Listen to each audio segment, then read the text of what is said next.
L'objection pourrait se lever dans notre cœur. On dit que personne n'a souffert comme le Christ.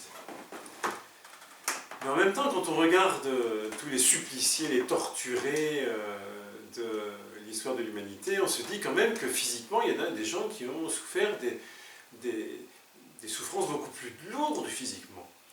Donc, pourquoi est-ce qu'on dit que le Christ a souffert comme personne n'a souffert avant lui et ne souffrira après lui? Je crois qu'il faut bien comprendre que le Christ ne souffre pas pour souffrir. Le Christ n'entre pas dans la souffrance, je vais dire par masochisme.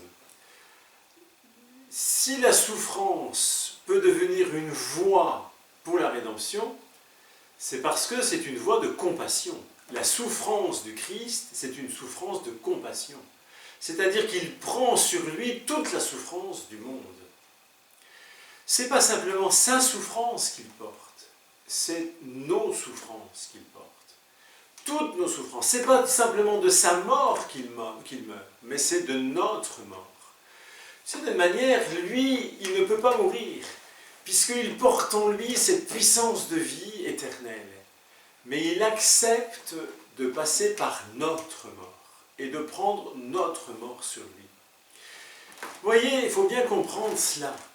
La mort du Christ, les souffrances du Christ, ce sont une mort et une souffrance de compassion.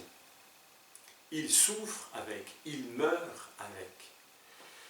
Vous voyez, il faut relire ce magnifique passage du serviteur souffrant chez Isaïe. Il n'avait ni forme ni beauté pour attirer nos regards, ni apparence pour susciter notre amour. Il était méprisé et abandonné des hommes, homme de douleur et familier de la souffrance, comme un objet devant lequel on se voile la face. En but au mépris, nous n'en faisions aucun cas. Pourtant, c'était nos maladies qu'il portait, et nos douleurs dont il s'était chargé, broyé à cause de nos iniquités. Et le Seigneur a fait retomber sur lui l'iniquité de nous tous, et lui-même se chargera de nos iniquités. Donc on voit bien, quand on lit ce passage merveilleux du serviteur souffrant chez Isaïe, on comprend bien, parce qu'on voit le Christ dans sa passion, on comprend qu'il n'est pas broyé par sa souffrance, mais il est broyé par nos souffrances. Vous voyez, sur la croix, Jésus n'est pas seul. Sur la croix, Jésus n'est pas seul à souffrir la passion et à mourir. Quand nous regardons le Christ en croix, il faut voir toute l'humanité. Voici l'homme, dira Pilate. C'est toute l'humanité qui est en croix avec Jésus.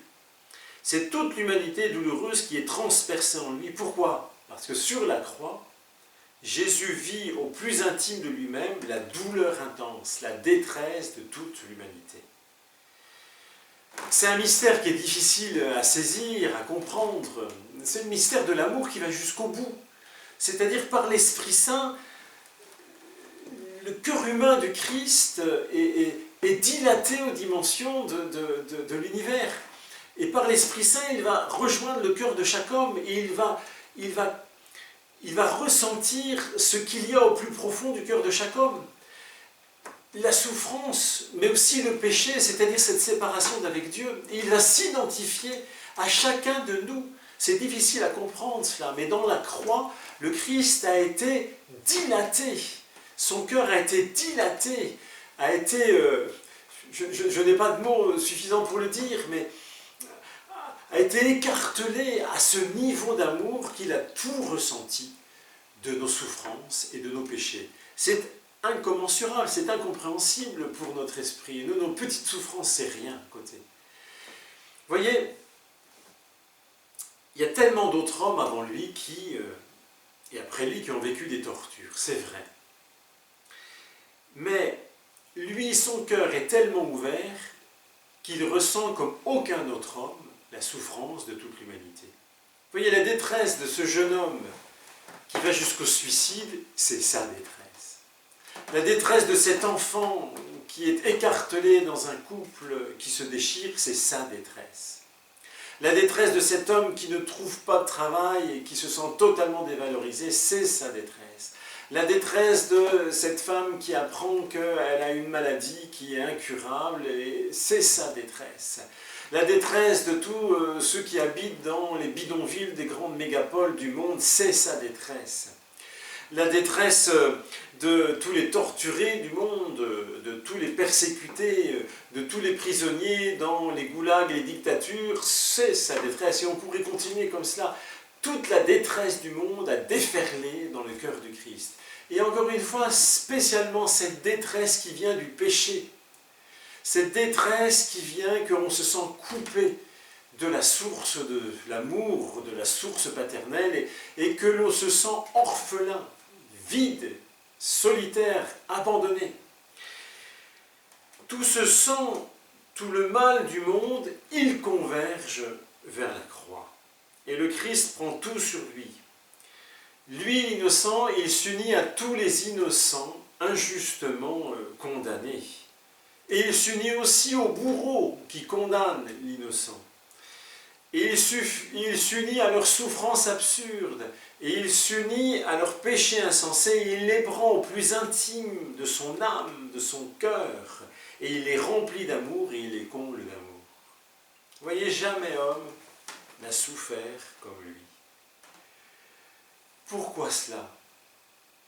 Parce que d'un côté, il ressent le mal, la mort, la détresse du péché, de l'homme séparé de l'amour, puisqu'il va toucher le cœur de chacun et prendre le péché de chacun par l'Esprit Saint, qui va être celui qui est comme le lien qui va l'unir à tous les cœurs humains. Et de l'autre côté, par sa nature divine, eh bien, il va ressentir la vie même de Dieu, l'amour infini de Dieu, et vous voyez, il va être écartelé entre d'un côté cette communion intime avec Dieu, et puis de l'autre côté, la communion avec le pécheur. Au point que le sentiment de la présence de Dieu va s'estomper, et il ne va être plus que du côté du pécheur. Et il va dire, pour nous, mon Dieu, pourquoi m'as-tu abandonné? Vous voyez, cette souffrance du Christ, c'est une souffrance morale intense qui va rejaillir dans son cœur, dans son corps, d'une manière intense. Eh bien aujourd'hui,